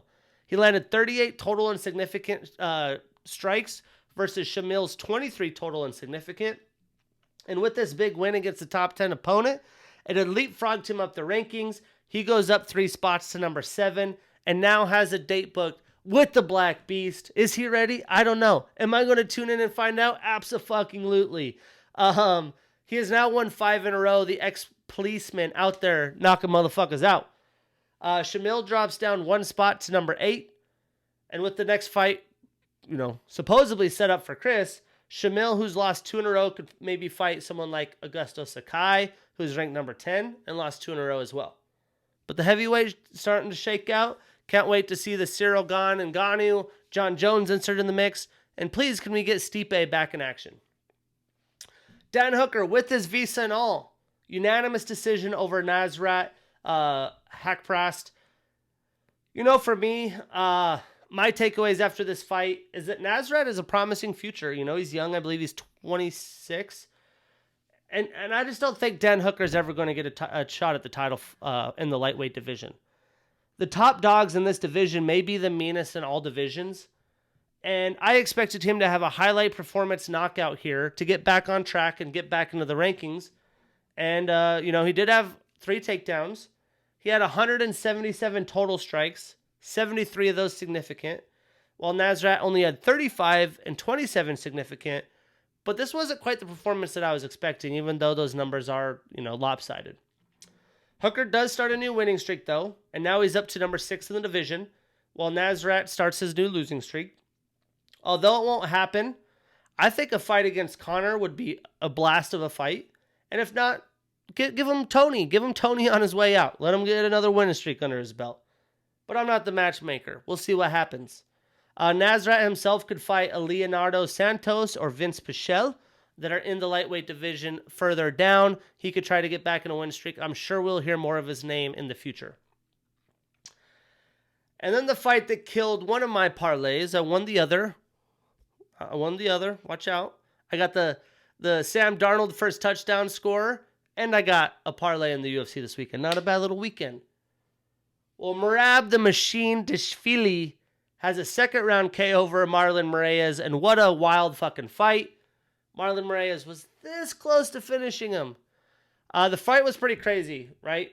Merab was legit knocked out, in my opinion. But because of the way the fight rolled out, Moraes just emptied his tank. He tried to give him everything. And the machine is the machine. He lived through it. He found a way, the Dishvili way. He was able to then take down Marlon, tire him out going into the second. And at the start of the second, sure as shit, took him down. And that was all she wrote. Merab looked like a wrestler first, as expected. A great win for his record, but I'm just not that overwhelmed. Merab held and exhausted Marlon down. He did land 246 total strikes, 69 of those significant, versus Marlon's 34 total and 29 significant. And Merab did have 4 takedowns. But next up, Marlon definitely needs to pivot. That's 3 straight losses. He moves down 4 spots to number 10. So maybe a fight against Dominic Cruz or Cody Stamann makes sense. We'll see. Meanwhile, Merab moves up 5 spots to number 6. And I just hate him in that ranking because I don't feel like he should fight anyone ranked higher than him. But if he wants to fight soon, and I don't think Sean and Dana are like super excited about booking Merab up for, almost title contention. I think he'll fight someone further down the rankings if he wants to stay active, though. Maybe a Kyler Phillips or Raulian Paiva. But we'll see. Maybe I'm wrong. But this is in a very tough bantamweight class, a guy that I just don't see taking that next step. He's got to improve his striking. Definitely has to improve his striking. And that's just the prelims. That's almost a fight night card in itself. We still have the whole main event ahead. We had Jessica, her leaked nudes and all from OnlyFans. No, I'm just kidding. Supposedly she has an OnlyFans account and paid all of her bills. For a UFC fighter, shit, why not? She has a first-round knockout over Cynthia Cavillo, and this is exactly what I expected. Andrade came straight forward from the horn. Even though Cavillo was giving her everything, she just walked ahead. She landed 48 total strikes and significant strikes versus Cavillo's 27 total and significant. Both women stay at their rankings. Andrade won respectively and Cavillo 5. I just don't think they'll give Andrade the title fight after this since she just lost it. She is literally the Yoel Romero gatekeeper for both divisions. Hopefully Joanna Jędrzejczyk comes back soon because her versus Andrade would be stellar. Or maybe Lauren Murphy. She comes off the loss against Valentina. She's tough. She deserves it. They haven't fought. That can make sense for me as well. Cavillo needs to get back on track. She's lost 2 in a row now. So maybe a fight against Vivian Arahu, who looks pretty stellar as well. But yeah, it's just funny that Andrade is as gatekeeper as it gets. She's changed divisions because she can't beat Weili or Rose. Now she's just got all these issues. It'll be interesting to see what the UFC does with her. And then the fight that outside of the main event that I was probably the most excited about, Curtis Blaydes with the unanimous decision over Jairzinho Rozenstruik. This fight was bound to happen, right? These guys have ran through everyone else in the division. And this fight wasn't very surprising to me, except that it went to 3 rounds. I didn't think that they would have the cardio to go 3 rounds, but they did. Blaydes, as expected, used his wrestling to his advantage and didn't let Jairzinho land too many big shots. He did get some on his back. You could see his eye kind of swollen up at the end. But Blaydes is just so athletic and just too quick. The double legs, like the spear power double leg he does with these guys, there's not much they can do. Right? There's not that much they can do unless you can land them like Derek Lewis, that big uppercut or counter punch as he comes in. Blaydes landed 113 total strikes, 32 of those significant, versus Jairzinho's 32 total and 18 significant. Blaydes also had 3 takedowns. Blaydes himself now starts a new winning streak, and Rozenstruik starts a new losing streak. If Stipe is going to fight anytime soon, him versus Blaydes would be a great fight. And if Stipe still doesn't fight, let's give him Tom Aspinall. That sounds like fun to me. And hey, Jairzinho could fight Tom Aspinall. If not, maybe Walt Harris. Those are guys they have not fought.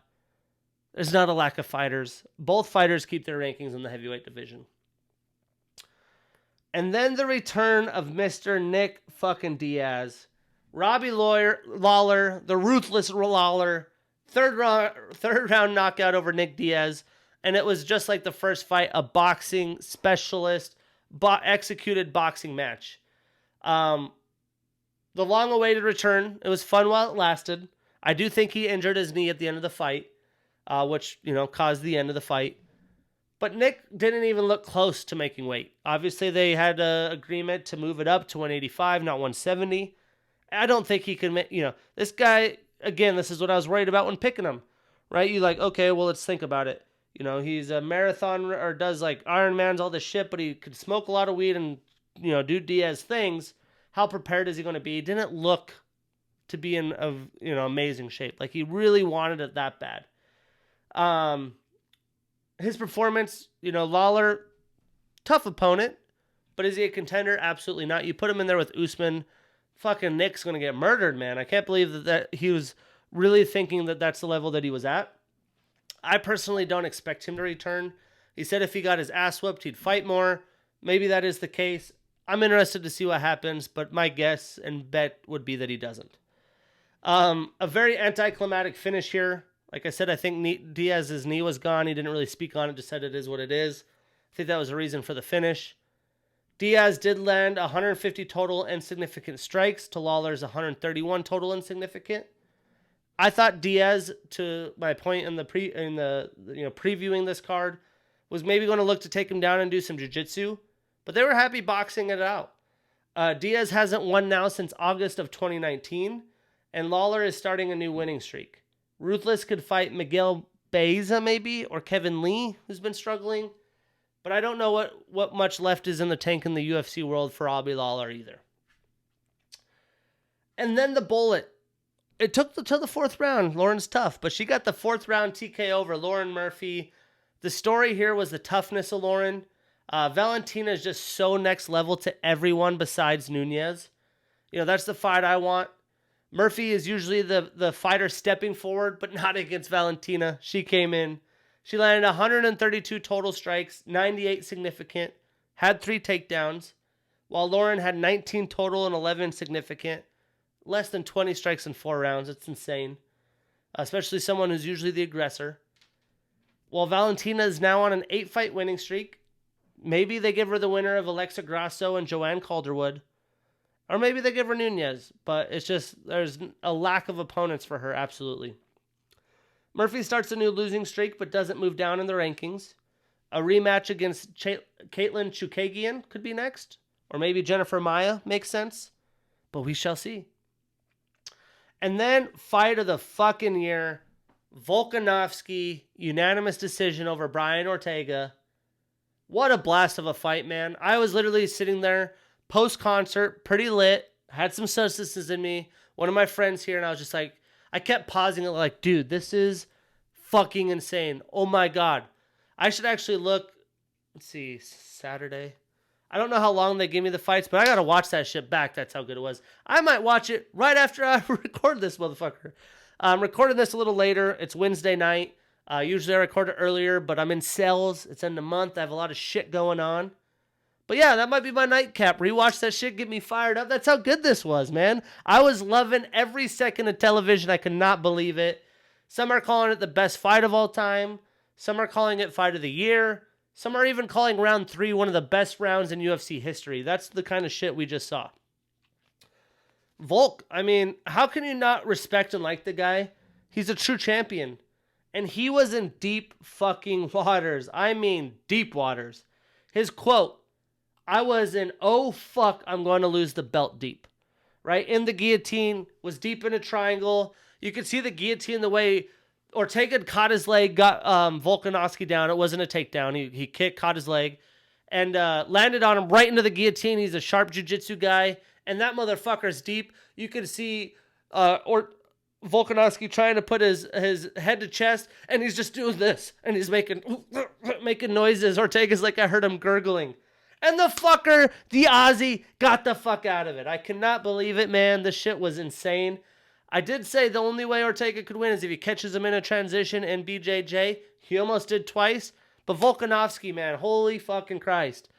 Yeah, I just don't know how you can't root for a guy that's so well-rounded and tough. And he's just a good fucking guy. Brian shows that he is continuing to level up. I said in the last fight, or in the preview, that I don't think he wins.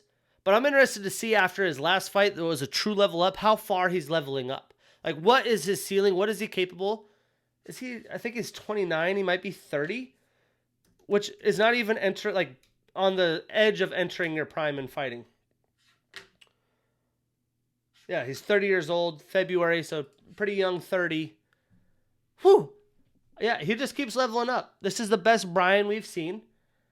But I was a little surprised, honestly, Volkanovski didn't do his kicks more. Maybe that's just a Holloway thing. I'm not sure. but I expected him to keep him at range and just chop the shit out of him and go for the finish. He did land 229 total strikes, and 214 of those were significant, versus Ortega's 108 total and 88 significant, and he had the 2 takedowns. For Volk, I'd assume the winner of Holloway and Yair will be next. He's even spoken into that. He welcomes that. He thinks it's badass that Holloway is willing to fight Yair and go out and show contention. So, hey, they respect each other, you know.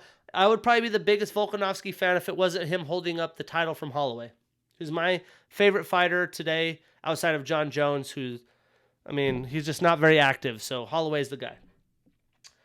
He welcomed Henry Cejudo. He even called out Conor if he wanted that smoke. He wants a money fight. It's like, fuck, if I ain't fighting for the title, I've done enough. Give me some fucking money. Get this little fucking midget, Triple C, just give Conor on his way out, because he'd smoke them both. I don't know, maybe not Cejudo. Cejudo always surprises me. Who knows? But he's now on a 20-fight winning streak. Ortega obviously starts a losing streak. I think a fight against Giga Chikadze, who's supposedly a fill-in fight for Yair Holloway in case someone gets hurt. Just slow his ass down, slow his roll, go show him what's up. Or maybe Calvin Kattar on his return, who still hasn't fought since some serious injuries in the Holloway fight. I can't say it enough. I can't say it. I got to say it another time. What a fucking fight. That was fun. So UFC Fight Night, what do we got? What do we got in store? It's a pretty nice little Fight Night card. It was a little bit earlier of a main card. It starts at 4 p.m. Pacific, not extremely early. But we start off with the other Shevchenko. Antonina La Pantera Shevchenko, the 36-year-old fighter, 9-3 record, taking on Casey King O'Neill. The reason I'm breaking this down, she's only 23, but she's 7-0. They're giving her pretty stiff competition. She's got to be a name worth watching. It's funny that a week after her sister fight, she's fighting. They could probably do training camp together. Antonina lost her last fight, so she looks to get back on the winning streak. Casey, obviously 7-0. 3 of those have come in the UFC. And Antonina herself is a southpaw fighter with a background in Muay Thai and kickboxing. She got her UFC contract from winning in the Contender series. While Casey, she trains out of Extreme Couture. Lots of badasses at 23. She's a grappler and a striker. I haven't seen her fight that I remember of. You know, sometimes I do. Once I see him in the ring, I'm like, oh, yeah. But I'm interested. She's undefeated. She's getting solid opponents, so obviously they're trying to juice her up. And Antonina's, not a slouch, so it's a pivotal point for both. If she wins this, she can shoot up, get some stiff competition. Antonina, after losing, needs to win this. She is 36 years old, so only so much left. Maybe not. She's a Shevchenko. They're different. They're not normal human beings. That's all I got to say.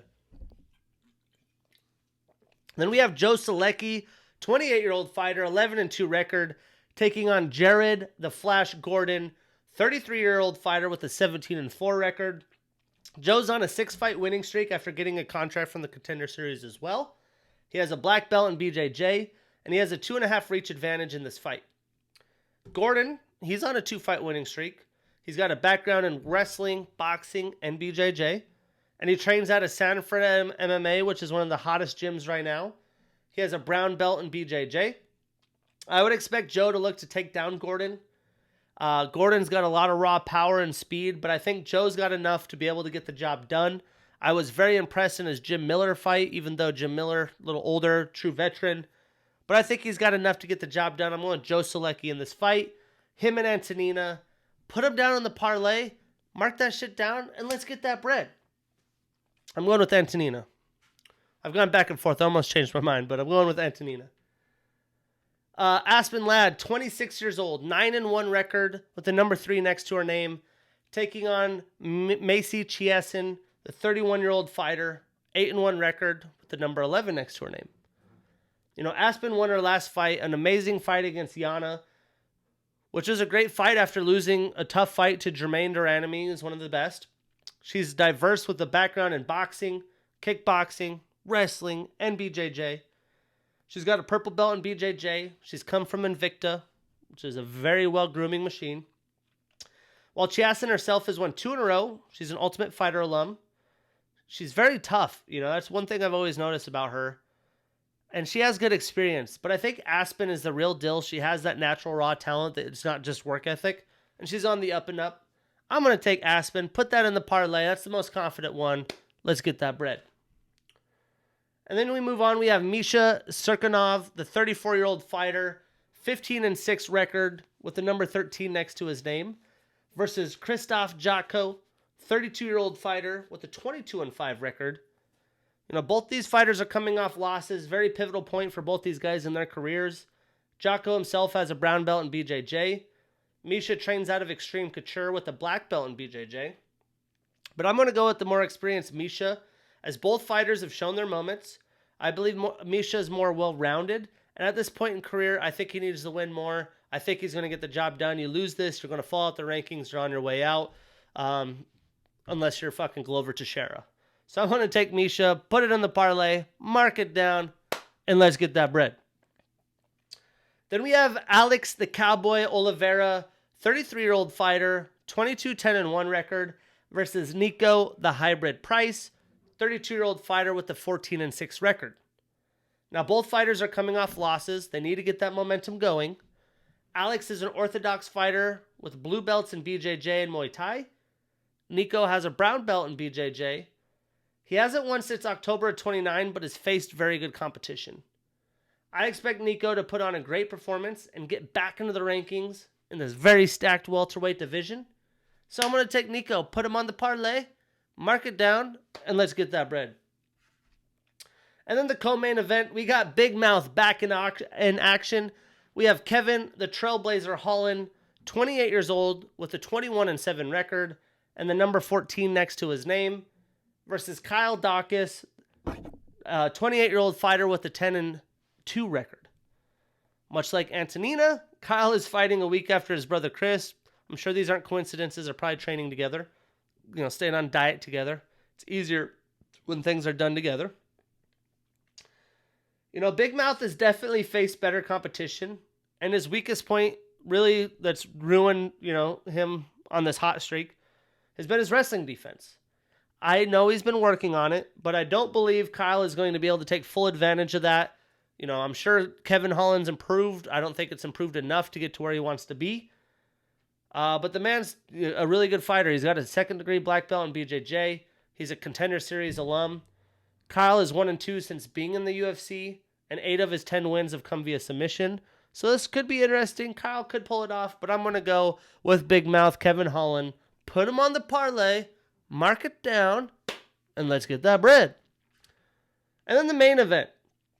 And boy, if I could put sirens off, big screen, have someone edit my shit, banger alert. That's exactly what this is. Banger alert. Thiago Marreta Santos, 37-year-old fighter with a 21-9 record and the number 5 next to his name, versus Johnny Walker, 29 years old, 17-5 record, and the number 10 next to his name.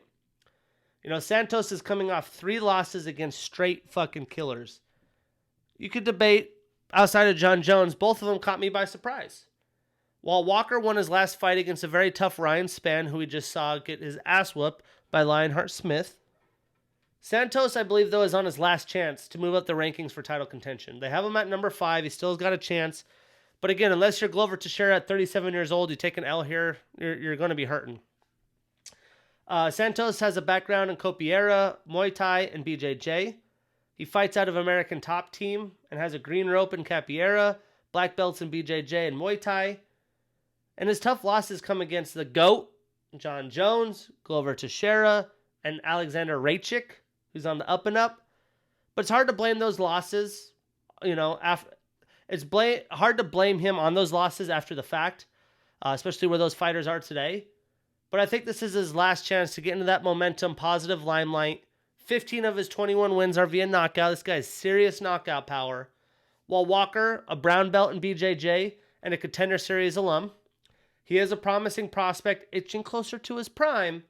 He has 15 of his 18 wins via knockout himself. But yeah, banger alert. Must-watch fight. This sucks because this is at 4 p.m. I got the Mariners game. You got college football. Got Oklahoma playing that night. The Grizz on ESPN2 that night. What am I going to do? I don't know. I might have to record a bunch of shit. I don't know. But this is a must-watch fight, and I don't expect it to go to a full decision. I'm taking Thiago Santos, though. Mark it down. Let's get that bread. And what a fun fight night. I just love fights. I like fights. I like football. The 3Fs, fall football fights. Trademark that shit. Up next, we got another Apex fight night. It's an earlier card, not a 4 p.m., a 1 p.m. main card start. And we got my girl, my wifey, Mackenzie Dern versus Marina Rodriguez. The fight card itself isn't as deep, but that main event must see, huge for the title contention in that division. And that's what we got for fights. We're going to wrap up on baseball. Oh boy, are we going to talk some baseball. Headlines around the leagues. A lot of it has to do with injuries, contender shit. I'm not going to talk about all the teams that aren't making the playoffs. Unlike football, which, kind of ruins baseball in my opinion to a lot of non-baseball fans, not a lot of teams make the playoffs. It's usually a lot of the same names because they can just spend. I was talking to my friend today. Imagine having a salary cap in baseball. Holy shit, that would be fun. Well, Noah Syndergaard gets a start for the Mets after surgery, which is great news for him as he is a free agent. A great news for my Anaheim Angels. We'll call them the Anaheim Angels. Hopefully they go out and try to get Thor on the squad as we're in desperate need of ace power pitching. Brandon Belt expected out 4 weeks. Tough news for the NL leading San Francisco Giants. He has a fractured thumb. And then James Talion re-injures ankle. Not very good for if you're a Yankee fan. And Andrew Heaney gets optioned to AAA as James Luciga comes off the IL for bullpen depth. Hey, at least the Angels got somebody in return for Andrew Heaney. I love Andrew Heaney. We did get him from the Yankees, but just never worked out. In the standings, we're all but done. This is the last week. It's Wednesday night. We're almost done with the week. The Giants are 2 games up on the Dodgers. Got an extra game in there after last week. And everyone else is pretty much running away with the division. In the wild card situation, the NL is set. The Cardinals, after that massive winning streak, which I believe came to an end tonight. Let me confirm.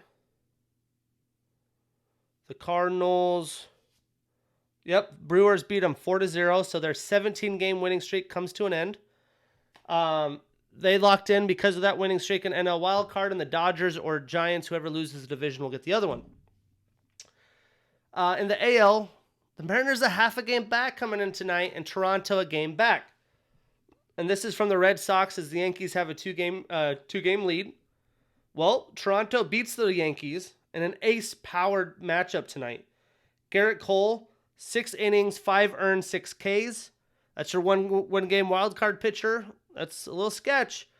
While Jose Barrios for the Blue Jays, 6 innings, 3 earned, 7 Ks. One of his better starts on the season. It's going to be interesting. Coming down to the wire. The Red Sox beat the Orioles unlike yesterday, which is big. And the Mariners are tied with the A's 0-0 right now. This is probably their toughest pitching matchup. They're going against Frankie Montas. He's 4 innings deep, 55 pitches, and 5 Ks. Logan Gilbert, the young prospect for the Mariners, looking good. 4 innings pitched, 55 pitches, 4 Ks. So that's going to be something to have your eyes glued to. And the Dodgers are beating the Padres again 5-3 as of now. Last weekend, the Yankees, all sweeps, all the big series sweeps. The Yankees say, screw the Red Sox. We're trying to get them out. They sweep the Red Sox. The Brewers sweep the Mets, even though the Mets are pretty much done. Big for the Brewers. The A's sweep the Astros. Just a fun AL West. The A's, pretty much eliminated, but right there. And the Astros definitely losing momentum heading into playoffs. And then the Braves sweeping the Padres. The Padres. I don't know how everyone just thought they were going to make the playoffs and everything was going to be dandy after their offseason additions. It doesn't always work like that. I mean, look at the Yankees. They're in the wild card and they have the most stacked roster. I knew the Padres were a year or two away. We'll see what happens in the offseason. Going to be interesting, as I don't think they ever win one with this squad, which is brutal and tough for us Padres fans to take, I know.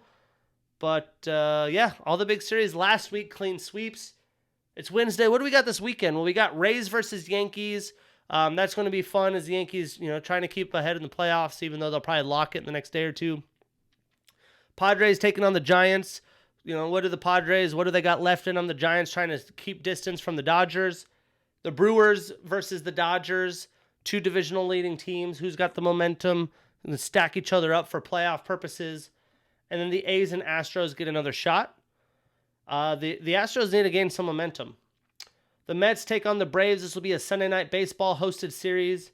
And just because I'm going Angels-Mariners, I was hoping Shohei Ohtani would start on Sunday. They announced today he won't. Breaks my little heart. Got my cousin a little Ohtani jersey, making him an Angels fan.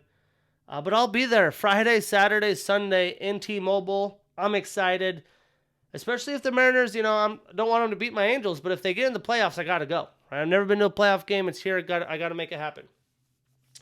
Let's talk about that momentum, though. The divisional leaders, the White Sox, in their last 10 games are 5-5. Yeah, that's interesting. The Astros, divisional leader, 5-5. They're saying Zach Greinke will potentially do bullpen in the postseason, but he's done for the regular season. That's not very promising. Michael Brantley was activated off the IL this week, probably one of their best players in their lineup. Definitely need him back. And no return for Justin Verlander. It was supposed that he might return at the end of the year, make playoff run. So they're without potentially Greinke and Verlander. They're going to need their young guns to step up. And the AL, let's just assume it's Yankees-Red Sox. We're talking Garrett Cole. We're talking Chris Sale. The fact that it's Yankees-Red Sox that have the pitchers make me just want to, Chris Sale, his heyday in the White Sox, and obviously Garrett Cole, his heyday outside of with Pittsburgh, with the Astros, now the Yankees. Hey, he got lit up today, though. Who knows? But that could be a fun ace matchup. Sale yesterday went 85 pitches with 3 earned against the Orioles in their loss, so that's not very promising. But he is back. It looks like, he had 85 pitches. He gets a full slate. So we'll see. In the NL, we're talking Cardinals-Dodgers, the very hot Cardinals. Well, with Flaherty coming off the IL and not playing a full slate, not fully back, I would assume it's Adam Wainwright, the old vet who's having an amazing season. When we broke down the Cardinals, we talked about it. Surprising, I'm 40 fucking years old. And he'll be taking on Max fucking Scherzer for the Dodgers. Imagine me, as a baseball fan, telling you 8 years ago, Cole in a wild card for the Yankees, Sale for the Red Sox, Scherzer for the Dodgers. I probably would have cried. That's like all the best names and all the best teams. That's baseball. It's baseball for you. Other things happen in some NBA headlines. The Warriors signed Avery Bradley. They say, fuck you, Isaiah Thomas. Rui Hachimura out indefinitely for personal reasons. Pretty intrigued on what's going on here. Maybe some COVID shit, vaccine shit. Ben Simmons, the piece of shit that he is. His 76ers teammates try to fly to LA to come meet with him, try to talk him into staying. He wouldn't do it. He's shutting the team away.